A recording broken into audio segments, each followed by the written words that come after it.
نماز جنازہ میں سلام پھیرتے وقت ہاتھ کب چھوڑے جائیں؟ اس کی متعدد صورتیں ہیں، مختلف اقوال ہیں۔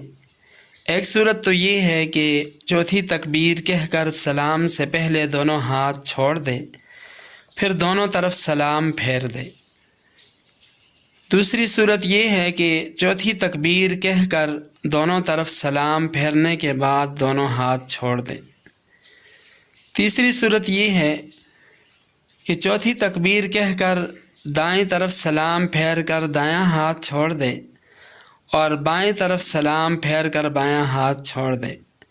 یہ تین مختلف اقوال ہیں، تین مختلف صورتیں ہیں، لیکن ان میں سے بہتر صورت دوسری ہے۔ اسی پر اکثر حضرات فقہا، اکابر علماء کا عمل ہے کہ چوتھی تکبیر کہہ کر دونوں طرف سلام پھیرنے کے بعد دونوں ہاتھ چھوڑ دے۔